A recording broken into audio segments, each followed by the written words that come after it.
Bé, és una mica diferent del primer, perquè el primer el vàrem treure en temps de pandèmia, no podien tocar tant i tot això, vull dir, no vàrem poder fer moltíssim de concerts, i ara amb aquest segon el que ens feia ganes era això, fer una cosa més energètica i molt enfocada en els directes, i ens feia ganes tocar tot el que puguem.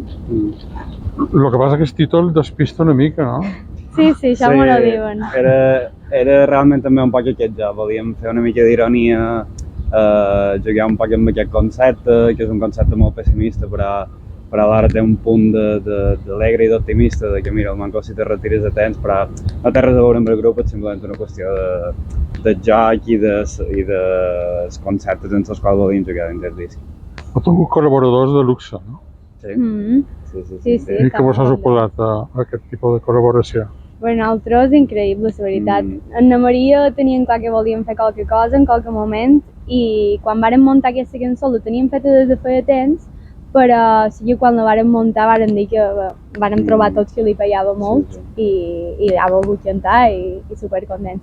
I en Roig és un somni. És un grup que hem mirat de fa moltíssims d'anys i que segur que ha influït moltíssim en la manera en què entenen la música, així que supercontents. I és complicat estar entre Barcelona i Manacor?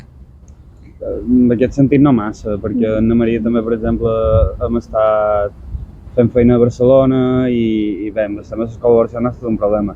En general, bé, el problema és tot aquest trajecte que has de fer, perquè al final nosaltres, que el nostre Manacor és on passam més gust de tocar i volem anar obligatòriament sempre que podem i a presentar tot el que tinguem i el rotllo un poc és haver d'agafar avions i vaixells cada vegada. Ara aquesta setmana hem vengut, la setmana que ve tornem i és una mica un trull, però bé, també estar a Barcelona ens ajuda molt a estar connectat també a molt de grup de música, a sales, a segells, també amb els que hem començat a fer feina amb el Jardí Mallat i en aquest sentit ens va molt bé també estar allà.